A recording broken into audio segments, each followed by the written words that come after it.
봄에 봄꽃 피듯 당신의 계절엔 당신이 활짝 필 거예요.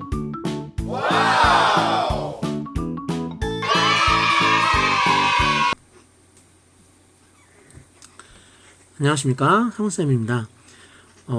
지난 시간에 이어서 대명사 진행하겠습니다.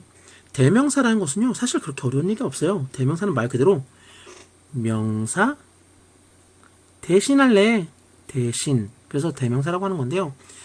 이 대명사 파트는 명사를 이해했으면 거진다 한 반절은 됐다고 해서 무방할 정도입니다.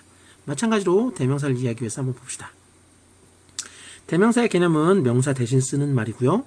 명사 대신이니까 동일하게 주어, 목적어, 보어, 전치사의 목적어라는 역할을 진행하게 되겠죠. 그리고 조금 이제 어려워지는 게 나중에 이제 고득점을 위해서는 이제 대명사의 종류까지 이해를 하셔야 되는데 인칭대명사, 부정대명사, 지시대명사, 의문대명사, 관계대명사, 제귀대명사, 소유대명사와 같은 대명사의 종류가 있어요. 자, 인칭대명사란 건 말 그대로 사람을 칭하는 대명사라고 해서 우리 이미 알고 있는 것들 있잖아요. I, my, me, mine 이렇게 외운 것들을 그게 바로 인칭대명사예요. 다음 부정대명사는요. 얘가 조금 어려워지는데 여기서 부정이 설마 아버지 정은 아닐 거 아니야, 그죠? 여기서 부정은 영어에 대해 전체적으로 크게 얘기해서 영어 전체에서 나오는 부정은 두 가지밖에 없습니다. 부정 첫 번째는 뭐야? 아니다, 아니야. 두 번째는 정해 있지 않아, 정해져 있지 않아. 자, 부정은 두 가지가 있는데요. 이 부정대명사의 부정은 이 두 번째 얘기입니다. 두 번째 얘기. 그래서 정해져 있지 않다. 그래서 정해져 있지 않은 대상에 대해서 지칭하거나 이렇게 대신할 때는 부정대명사를 쓰게 돼 있어요. 다음 지시대명사는 가리키는 말이죠. 가리키는 말로 this, that 이런 식의 지시, 가리키는 말 그런 대명사가 있고요. 의문대명사는 여러분이 알다시피 이제 의문, 자기의 그런 것들을 얘기할 때 쓰는 건데 그 의문사 중에 대명사인 애들만 얘기하는 겁니다. 요 얘기는 조금 이따가 한번 더 설명하도록 하고요. 다음 관계사도 마찬가지예요. 관계사 중에서도 관계 대명사가 있죠. 그래서 그건 관계 대명사라는 개념이 있다는 거 조금 이따가 설명드리고요. 제귀 대명사 지난 시간에 잠깐 설명드렸습니다. 주어가 서술어 하는데 그 서술어의 대상이 다시 주어로 돌아올 때 그때는 항상 제귀 대명사를 써야 된다고 했죠. 조금 더 달리 얘기하면 주어와 목적어가 같을 때는 꼭 제귀 대명사를 써야 돼요. 제귀 대명사 용법이 그것만 있는 건 아니지만 일단은 그러합니다. 다음 소유 대명사는 누구누구의 것이라는 개념으로 인칭 대명사의 범주에 들어가서 같이 보죠. 그런 것들을 대명사의 종류라고 보실 수 있습니다. 자, 그러면 대명사의 종류는 나중에 이제 좀 자세하게 대명사 편에서 이제 설명해 드릴 건데요. 일단 오늘은 인칭 대명사에 대해서 이해하고 갑시다. 대명사 중에 제일 많이 쓰는 게 뭐라고 해도 인칭 대명사가 제일 많은데요. 인칭 대명사에 대해 이해를 하려면 요 방향성과 요 방향성을 같이 이해해야 돼요. 자, 먼저 격에 대한 이해를 해볼게요. 자, 주격, 목적격 이렇게 얘기하는데 이 격이라는 것은 쉽게 말하면 자격 이런 걸 설명한다고 좀 볼 것 같습니다. 예를 들어서 이렇게 봅시다. A라는 친구가 있어요. A라는 친구가 있고 B라는 친구가 있는데 A라는 친구가 공부를 열심히 해서 잘 돼서 좋은 성과를 이뤘고 돈도 많이 벌고 잘 됐어요. 자, 그래서 이 친구가 난 여행이라도 좀 가야지 라고 생각을 하고 여행을 가려고 이 시국에 그건 아니겠지만 어쨌든 여행을 가려고 이렇게 하고 있는데 공항에서 검사 받고 이제 막 출발하려고 하는데 B라는 친구한테 전화가 왔어. 우리 아버지가 돌아가셨어. 좀 와서 좀 도와줘라 라고 얘기를 하니까 A라는 친구 어떻게 가봐야겠죠. 친한 친구한테 전화가 왔는데 연락이 왔는데 이게 그렇게 힘들다고 했는데 그냥 가는 거 좀 그렇잖아. 그래서 막 헐레벌떡 간 거야. 어떻게? 여행을 가려는 그 차림새 그대로. 그래서 막 예를 들어 꽃무늬 셔츠에 게다에 반바지 이러고 갔다 칩시다. 그러면 돼요, 안 돼요? 우리가 일반적으로 얘기할 때는 안 된다고 하죠. 왜? 우리가 장례식이라는 이런 장소에서는요, 장례식을 치르는 이런 장례식장이라는 그런 데서는 좀 경건하고 조금 조심하고 좀 그래야 되는 그런 예의가 있잖아요. 그러면 그 예의에 맞춰서 머리부터 발끝까지 검은색으로 정장으로 막 맞춰서 좀 애도를 표시하거나 이런 식으로 모양을 갖추는 걸 우리는 좀 거기에 맞다고 얘기하죠. 그때의 모양새, 그게 바로 격이에요. 반대로 그래서 장례식이 끝나고 이 사람이 다시 여행 가려고 하는데 또 장례식장에서 전화 올지도 모른다는 생각 때문에 머리부터 발끝까지 검은색 올블랙으로 정장을 맞춰서 간다고 칩시다. 그것도 또 격에 안 맞는 거죠. 놀러 갈 때는 놀러 가는 격에 맞춰서 가야 되는 거죠. 그런 게 바로 격인데, 정리해서 주격이라는 것은 주어 자리에 들어갈 때 모양새를 주격이라고 합니다. 너 인칭 대명사인데 주어 자리에 들어갈 거야? 이 모양새로 들어가야 돼. 다른 걸로 들어가면 틀려. 이런 얘기예요. 목적격이란 것은 목적어 자리에 들어갈 때 너 이런 모양새로 들어가야 돼. 다른 모양새는 틀려. 이렇게 얘기한 거예요. 무슨 말인지 이해되십니까? 그게 바로 격입니다. 자, 이제 그런데 조금 어려워지는 게 소유격. 소유격이라는 말은 마치 격이라고 하니까 얘도 또 뭔가 하는 것 같은데 사실은 이게 조금 우리가 속아온 거예요. 소유격은 뭐가 핵심이냐면 좀 심하게 얘기해서 소유격은 대명사가 아니에요. 얘는 대명사가 아니에요. 대명사로서 지칭하는 능력이 있다고 볼 수 있지만 얘는 대명사로 보기 좀 애매해요. 얘는 형용사로 보는 게 좀 더 맞습니다. 그럼 형용사로서 얘는 보통 명사를 수식해주는 역할을 하는데 왜 대명사에 들어가서 같이 보고 있냐? 아까 얘기한 것처럼 누군가를 지칭하는 성격이 있고 철자가 유사한 것도 있고 그래서 같이 넣어서 보는 거지만 결과적으로 얘는 형용사입니다. 그래서 얘가 주어, 목적어, 보어, 전치사의 목적어를 하면 틀리다고 하는 겁니다. 자, 일단 그렇게 되고요. 다음 소유대명사가 있는데요. 이 소유대명사는 누구누구의 것이라는 표현인데 이 누구누구의 것이라는 표현인데 얘는 핵심은 일단 이거부터 하셔야 돼요. 얘는 주목보 전치사의 목적을 다 해요.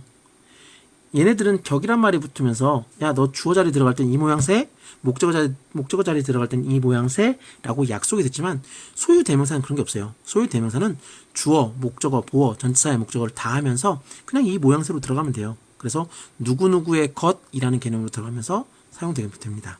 특별히 어려운 건 없는데요. 조금 기억하셨으면 좋겠는 게 예를 들어 나의 것이라는 mine이 주어를 할 수도 있잖아. 그럼 얘가 주어를 한다면 얘 뒤에 서술어가 is가 와야 돼요? a가 와야 돼요? is가 맞아요? a가 맞아요?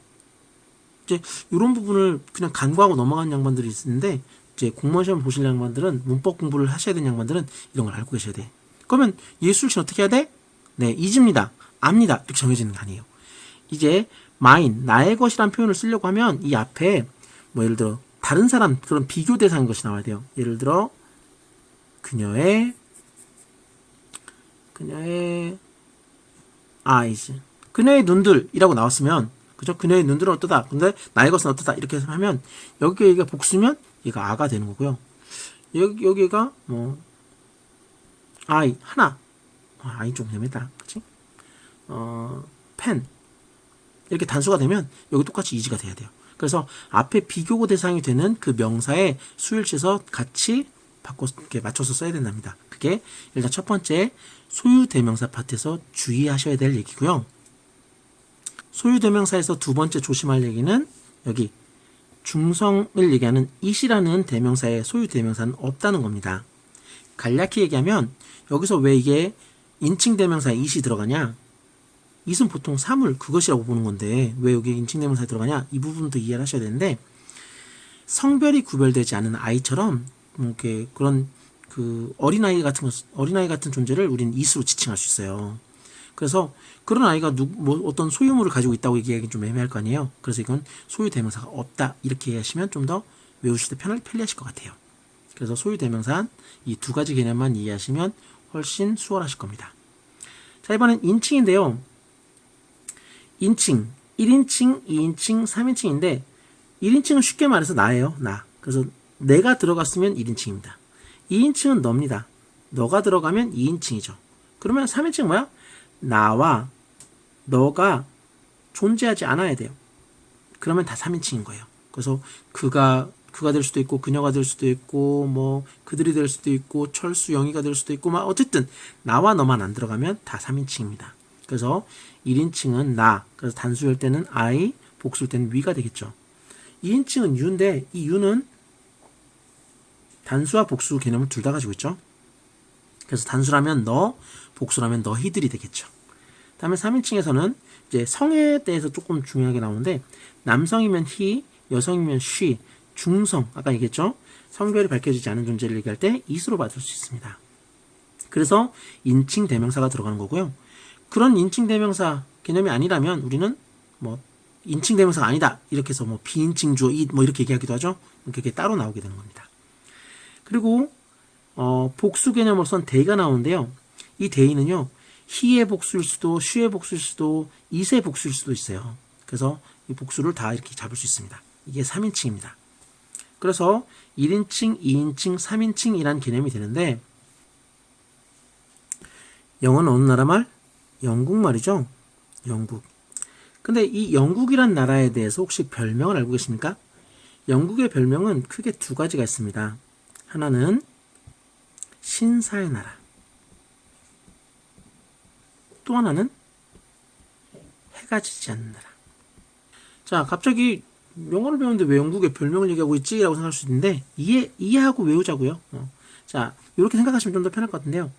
자, 첫 번째 신사의 나라라고 했어요. 뭐라고요? 신사의 나라.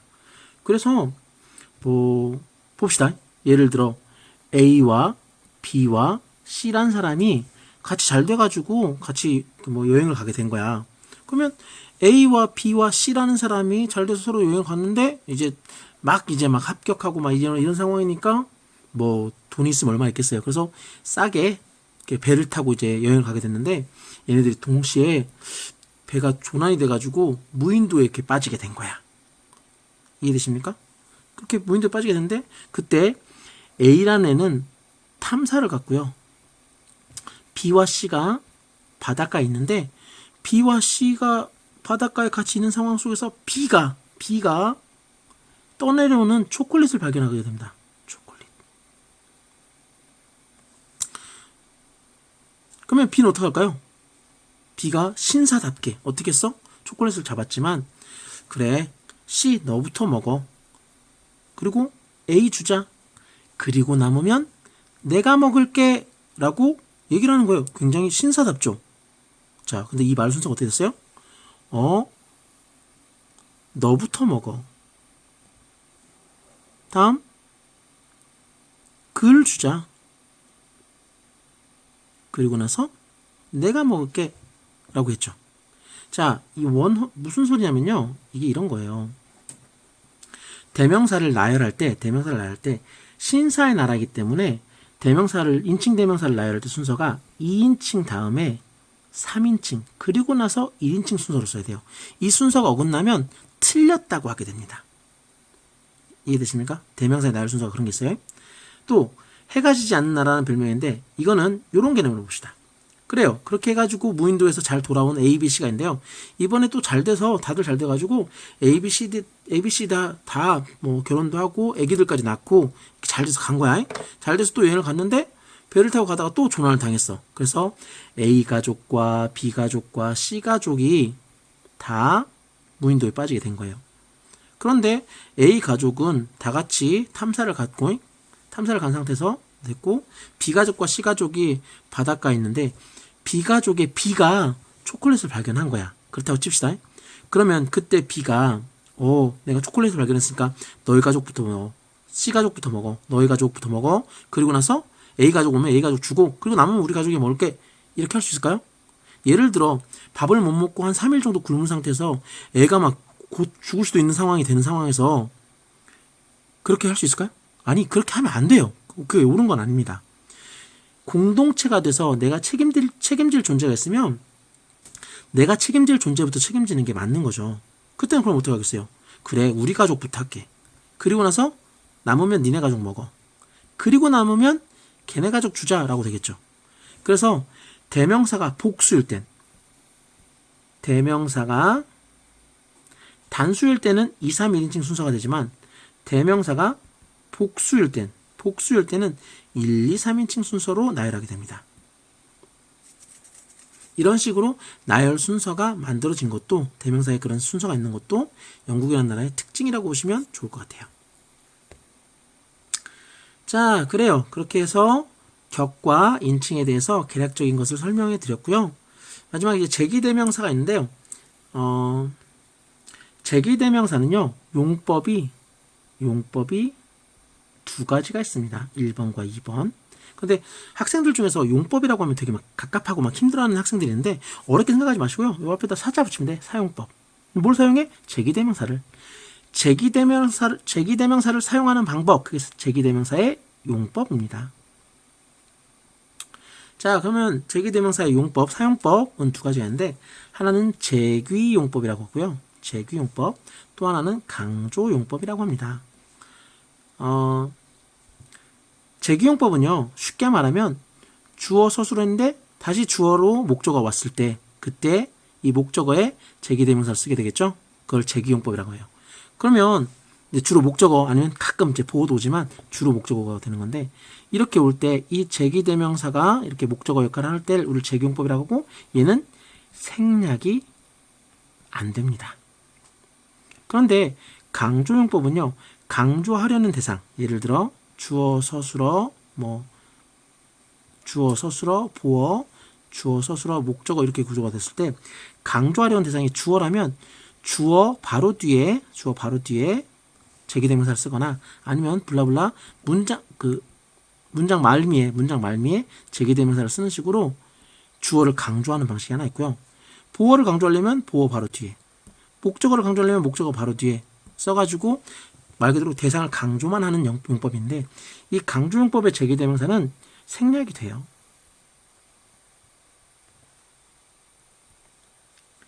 제기대명사는 이렇게만 기억하시면 되고요. 조금 더 가게 되면 나중에 거기에 관련해서 한번 관련한 표현 같은 거 한번 말씀드리도록 하겠습니다. 자, 그래서 대명사는 이렇게 되고요. 여기 한번 잠깐 보자면, 자, I saw 하고 이제 둘 중에 뭐냐라는 건데 일단 saw가 봤다라는 타동사인 거 기억하십니까? 얘가 타동사면 뒤에 뭐가 와야 돼? 목적어가 와야겠네요. 뒤에 목적어가 와야 되는데 you라는 소유격은 형용사라서 목적어를 못한다고 했죠. 그럼 얘는 안 되고 you가 목적어로 오게 된 거겠죠. 타동사니까 뒤에 목적어가 필요했습니다. 자, 두 번째, about이라는 전치사가 왔는데 전치사 about은 전치사의 목적어를 필요하죠. 그래서 목적격인 힘이 와야겠죠. 주격인 he가 들어가면 틀리게 됩니다.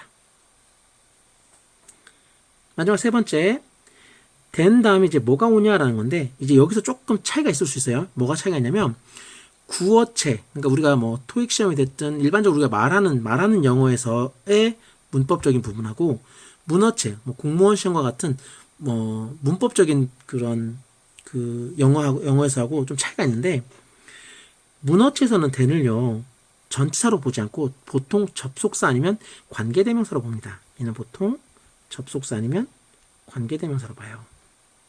근데 구어체는 얘를 전체로 볼 수도 있거든요. 근데 지금 저는 앞으로 문어체 중심으로 설명을 해드리겠습니다. 자, 그러면 얘 뒤에 이제 뭐가 와야 되냐를 봐야 되는 건데요. 이렇게 접속사 혹은 관계대명사가 된 건데 여기서는 관계대명사 아니고 접속사로 온 겁니다. 접속사로 온 건데 그러면 뒤에 뭐가 와야 돼요? 절이 와야겠죠? 뒤에 절이 와야 되는데 왜 없지? 생략됐거든요. 왜? 앞에 거랑 다 똑같아서. 그러면 여기에 뭐가 와야 되냐? 그럼 하고 싶은 말이 뭐냐를 봤을 때 그의 차는 더 오래됐습니다. 그녀보다? 그녀의 것보다? 좀 애매하죠? 네, 이럴 땐 답이 그녀의 것입니다. 왜 그녀가 안 되냐? 예를 들어 차가 한 50년 됐고 그녀가 한 30살이라고 하면 차가 그녀보다 오래된 거 아닙니까? 이렇게 할 수도 있지만 비교급에서는 비교의 대상을 급을 맞춰야 돼요. 여기 차가 나왔으면 여기도 차가 나와야 돼요. 사물이 나와야 되는 거예요.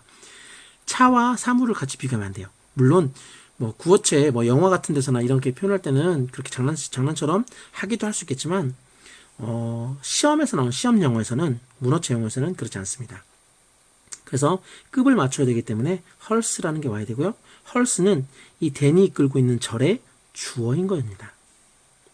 자세한 얘기는 나중에 비교 파트 가서 다시 한번 설명하도록 하겠습니다. 네, 오늘은 일단 대명사까지 설명을 마쳤습니다. 수고하셨습니다.